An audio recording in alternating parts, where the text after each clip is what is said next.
If you're longing to break free from inherited pain and step into your heart-centered power, this video guide is for you. I'm Elaine, author of Blueprint to the Heart, and in these videos, I will go beyond just reading the book. We'll illuminate hidden patterns, explore new healing perspectives, and dive deep into the transformative tools that help me break my own chains. Think of this as a companion to Blueprint to the Heart, where I share the how behind my healing journey. If you want to grab your copy of the book, grab your journal, and let's begin looking at the healing journey with a different perspective. Okay, welcome everybody, beautiful friends. We are diving into the third chapter in my book, Blueprint to the Heart. If you do not have one, you can grab one at Amazon. It is in the description box below. And let's get into it. So now I've covered the first and second chapter over a series of 7 different episodes. We have started at the core of it all, like of the trauma, and really digging back to the root. So my book, Blueprint to the Heart, is really to go beyond just like our experiences. This is really to go beyond and understanding the environments that we grew up in and also into the people that had us. And so this is really interesting to me because there's so many factors at play when we begin to look at the many layers of disconnect within our being and to getting to the core of our heart. That's what my whole book is about. It's like uncovering these multifaceted and very textured layers of trauma and disconnect and programmed and projected untruths of our caregivers and the world around us. For me, the childhood development and looking at what stages of how we develop as like physiological beings, how that and what happens within what external circumstances happen within those developmental stages was so freeing to me. All of it is connected, and each part was a little bit more freeing than the next. But I didn't actually start to understand like the depths of my trauma until I had my son. Until I could see that, first of all, that like I created this whole little human being and whatever I consumed, whether that be emotionally, mentally, and physically, would affect the way that this little baby is being developed. There's no denying that what I experienced during my pregnancy with my son had a direct correlation onto how he is in the world today. And I think it's a really fascinating insight because when we go as parents, if you are not a parent, think of this then as like your parents. So like when we go to the doctor, when we find out that we are pregnant, what do they tell us? They tell us to begin looking at what we eat, what we consume, the amount of caffeine, the amount of sugar. There's just so many things. And I remember as a new mom thinking about, okay, so they're telling me about all of these, like all of the food, the nutrients that I should or should not consume because it affects the physical being and how my son develops. But there was no mention of like stress levels or no mention of the emotional awareness that needs to go into having a child. There was no correlation between navigating your emotions and the way that you perceive stress and how that affects the child. And of course, hindsight is always 20/20, but I think that this is something that is extremely important for people to get to know. Because sure, but why is it that the food that we consume is seen as such an important thing, but not our emotional awareness and either awareness or ineptitude of our emotions affects how the child is going to relate to the world, or how centered and how much this child takes on stress or doesn't take on stress. And really, stress is what dysregulates all of our systems, and it regulates our nervous system, our hormones, our immune system. And so to look at these factors and to look at the stages and what was going on within our parents' world during these precise developmental stages can offer an insight into why you are the way you are. Like, not necessarily like in a messed up way, but just because it all makes sense. My mom is a neuropsychologist, and her and I have gone through this, and just like exploring really what was going on in her life while she was pregnant with me, and also what was going on in her mom's life when she was pregnant. And it's just all like, I get chills even thinking about it. It just all was like, oh yeah, how we were brought into this world is exactly makes sense of how we then proceeded on into this world. So that is why I found specifically, again, like all chapters reveal such a profound revelation, but this is really a beautiful and to me, it's extremely fascinating, the stages of the development system. How I went about looking to this is really, again, Dr. Gabor Mate he was a huge influence on me discovering a lot of the stuff that I was studying. And When the Body Says No is one of the biggest influences in this chapter, because it goes on to talk about our systems and how it developed when we were younger. Now, developmental trauma is a little bit different than if you were to just have this like more of an easy flowing childhood than and you were presented with an experience that disrupted your whole system later on in life.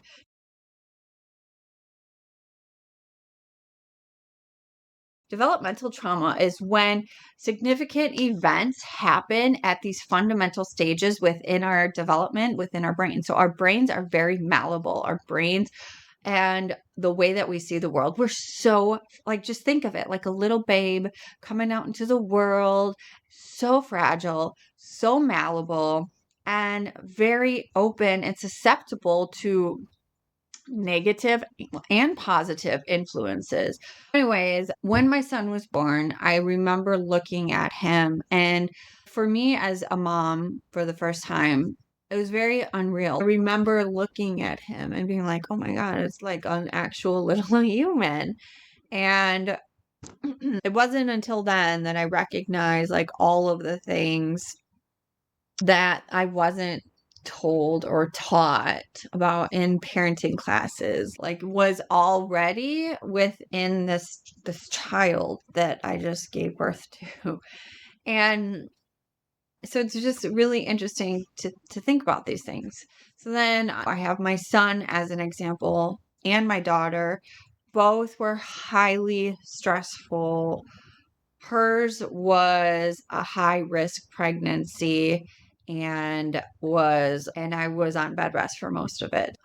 Having children really gave me a deeper insight into what I consumed, like physically, as in nutrients, and also what I consumed emotionally directly affected the way that my kids felt in the womb. Now, if we think about it, our children, or when we were in our parents' womb, there's a reaction when there are startles. When there is something that startles the mom, it startles the child, because the child can feel our heightened emotional response and it affects them. Same thing with stress. If we are stressed out and fight or flight within the realms of like pure survival mode during pregnancy, the child does not know how The system has a very low tolerance then for stress.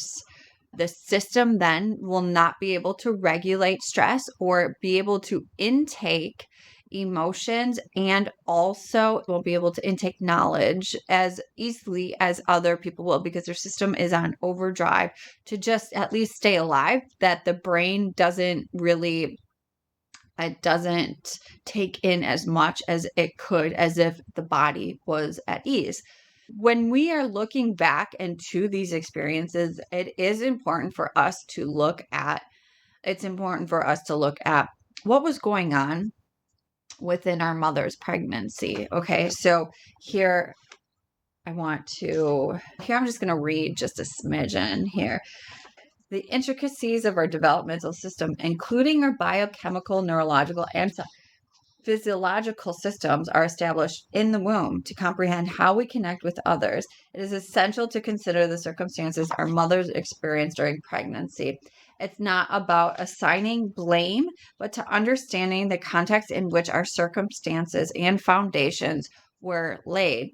Our nervous system becomes the lens through which we cope or struggle with the world and environmental factors. This awareness sheds light on the diverse ways individuals navigate stress and emphasize the importance of tailoring support and understanding to each person's unique journey. All right. In this, we want to look at what was going on.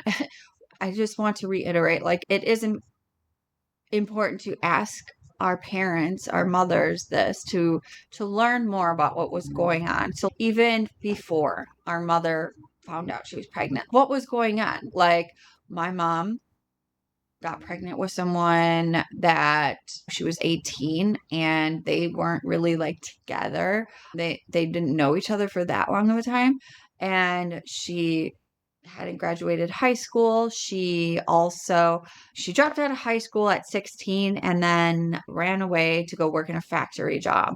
And so she was under high stress a lot of the time. And becoming pregnant with someone she didn't really know also added to that stress, because it was like, is this person going to be there for me or not during my pregnancy? And looking at that, it is so during the first conception to a couple weeks. So a lot of, and up to 8 weeks, this is where a lot of the organs develop. What was happening during the first 8 weeks of conceiving, like looking at these things. Then also from 9 weeks to birth is when the brain like has this rapid and fast paced development. Like all of the things that happen within there, again, our brains are super malleable at such a young age that it has, whatever happens, it is exasperated because of how susceptible the brain is. We want to look at also, how was our birth? Like when we were born, was it an easy birth for our mom, or was it a difficult birth? I personally was 23 days late. And I think my mom was in labor for 16 hours with no pain meds or anything. And that causes stress for the baby in itself. And I want to, again, bring it back to think of how comfortable as babies we were in the mother's tummy. And then it was warm, it was dark, it was soothing. We were tucked into this little, the fetal position, which is why when actually we're having heightened emotional responses, people will say to hug yourself, because it can feel like the support of back when we were in the womb.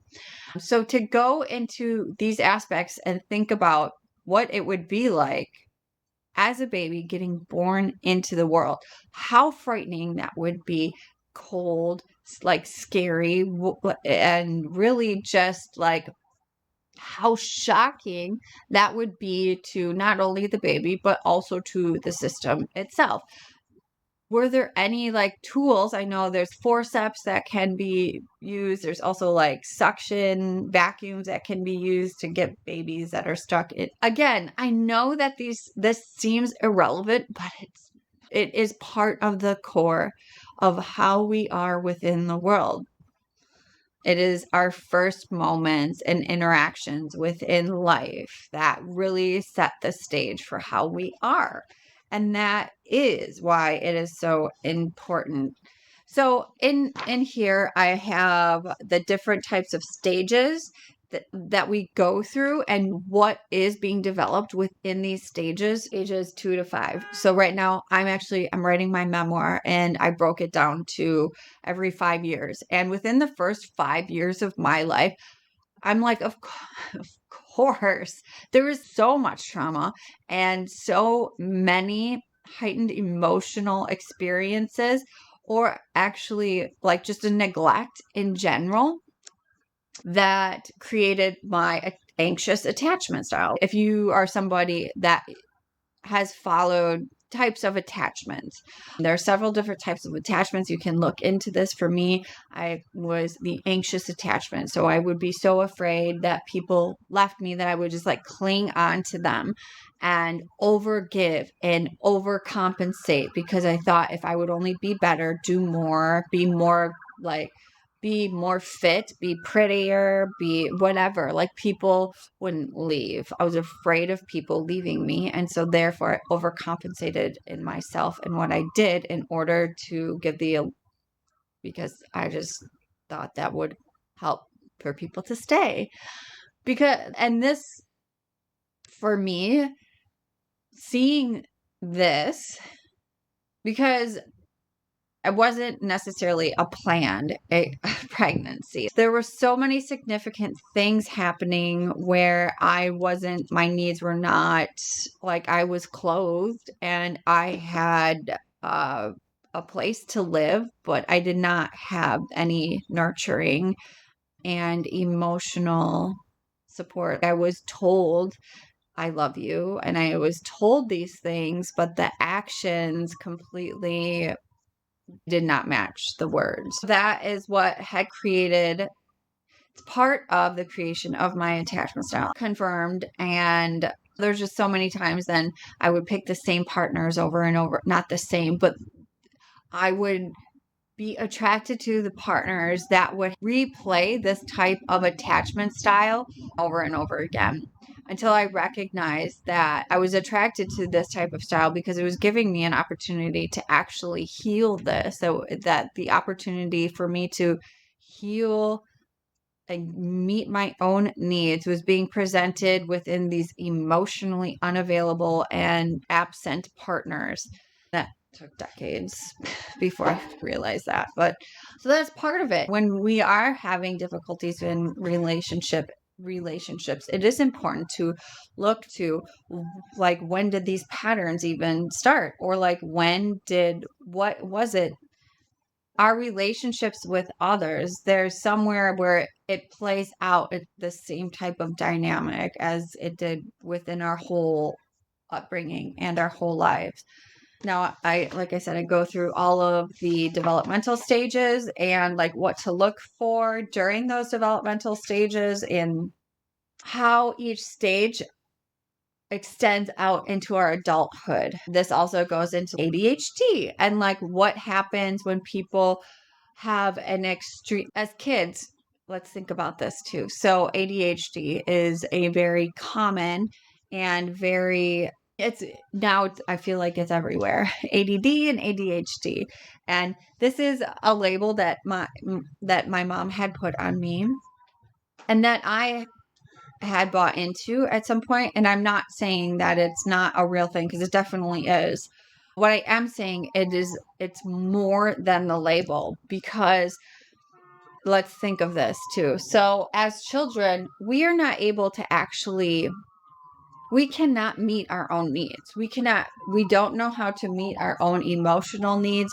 We don't know how to meet or to say, no, I'm not okay with this.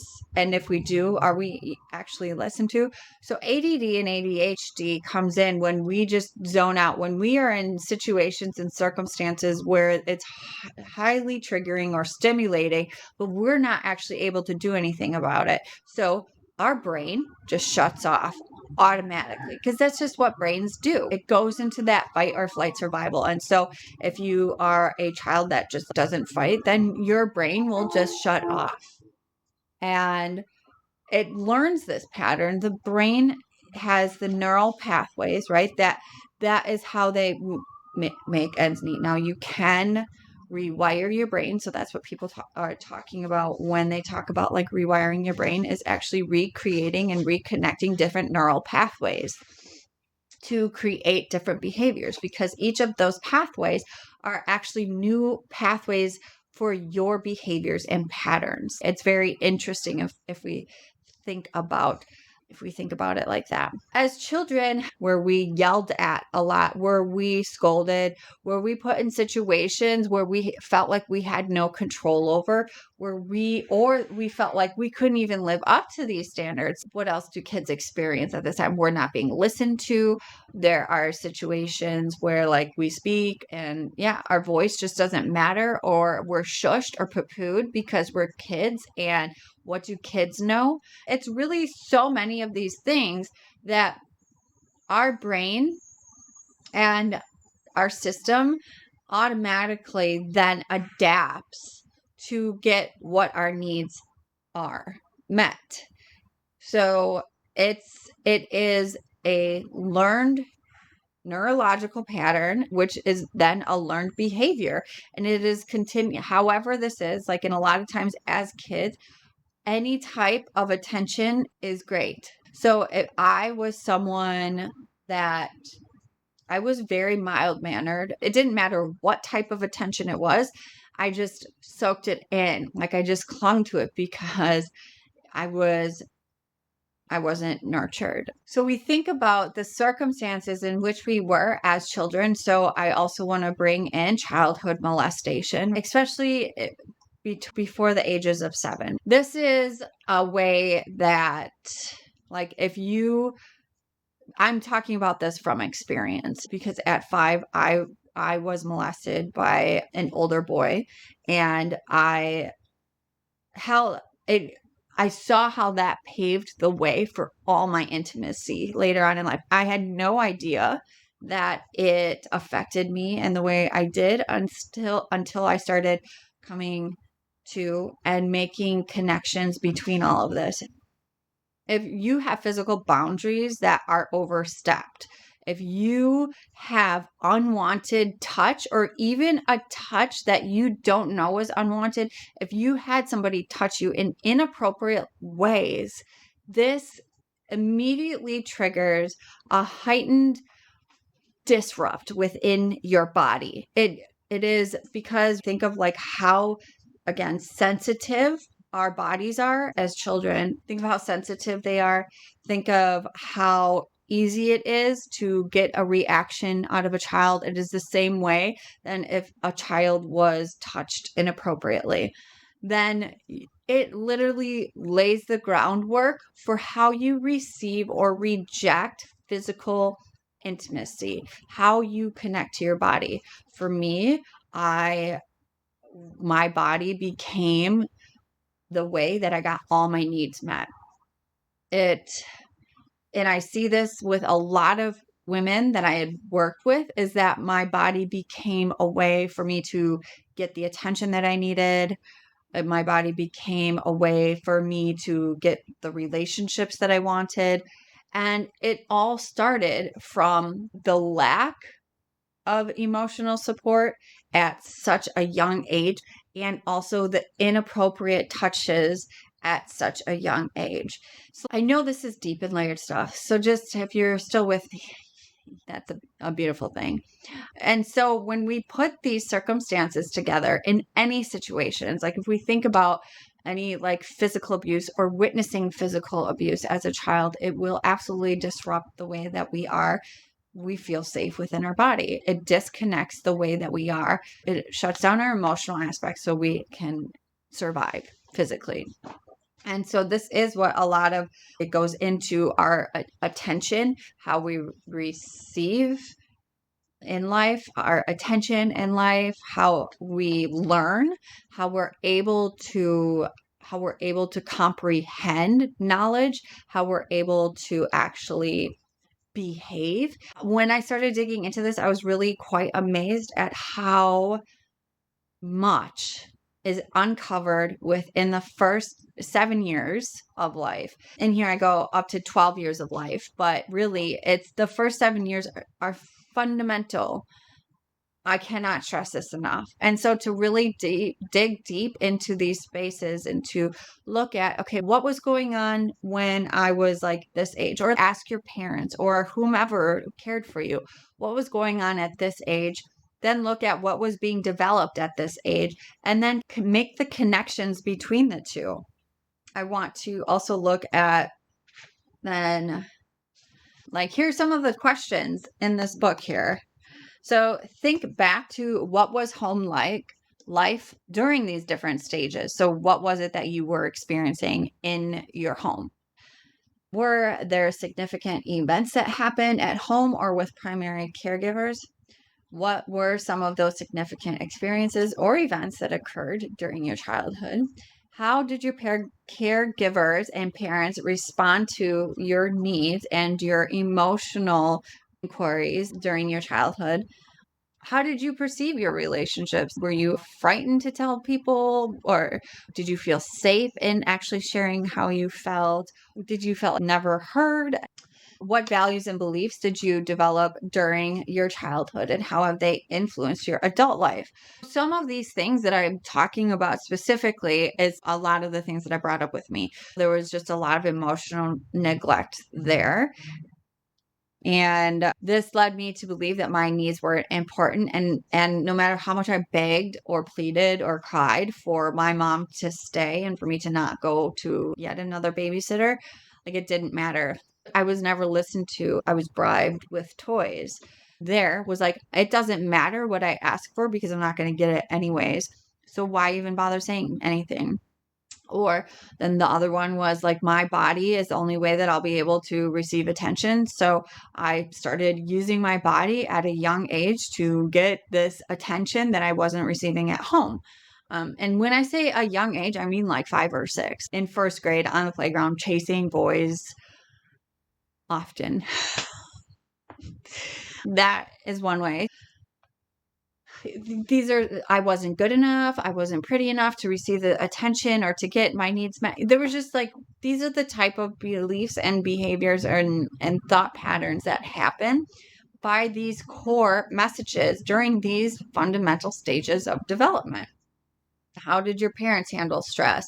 Or was stress even talked about? Was there drinking involved or drugging? A way for stress to be relieved heightens and influences the way that we perceive stress to be. So it's like, well, of course, we learn to run away from stress because that is what our parents or caregivers were teaching us, or anger issues, or those types of influences are very important to look at. Then later on in this, I bring in all of the different types of chakras and a whole chakra meditation here, because now, and you don't have to believe in this, like, I see this as a perspective that I trust in. So because within our physical body, like, this is also where our energetic bodies are also created. So the different events that happen at different stages in our life affects how these energy centers, the chakras, are also how they work and how they function as well. There are different organs that are run within each chakra system. It is really interesting to add in this other textured layer of development of our energy bodies and our chakra systems, and like what was happening during those chakra development. So that's a lot of physical safety and stability, and also our connection to self and sexual organs and the way that we are able to express ourselves. These are just contemplations. It's very layered. It's a lot. I get it. It is. It's just opening up to a different awareness that isn't necessarily like available in treatment or in therapy. It's like, this is just another great insight to be able to look beyond what we were ever talked about or talked to about. Now, when we're working through learning our like childhood development and like what was going on, it is highly important to take a look at like self-care routines and like what we really can implement on the daily basis and to keep on the daily basis, because it can be like for me, it's a lot easier for me to talk about what was going on for me as a child than it is to talk about me as a mom and what my kids went through, for a couple of reasons. Because again, my children are their own beings and I don't want to it's and also because like damn, the things that I know now and I didn't know then, I see were a lot of disconnect. I would have done things differently. It's sad to me. So what I'm saying is like to learn compassion for yourself during this, but also to understand that th- it's the same thing with you and with our caregivers and whomever else. We don't know what we don't know.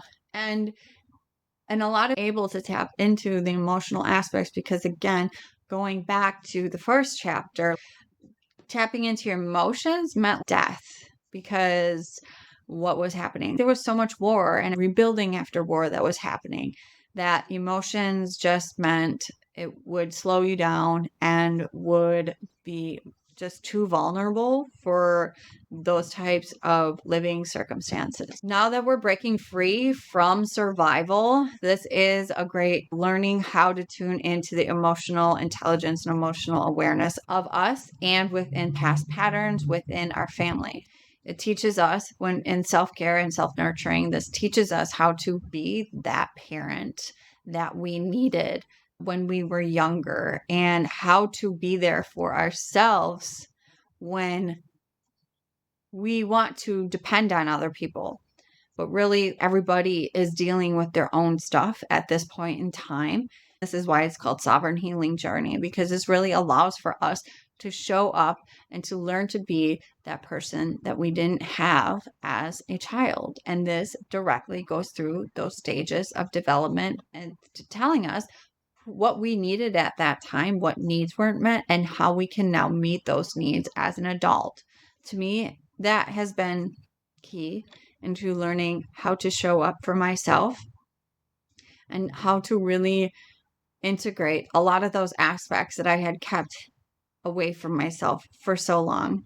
So I do hope that you found some insights and some new clarity and that you were able to have a little bit of a shift into some healing or to some integration and insights into the family dynamics.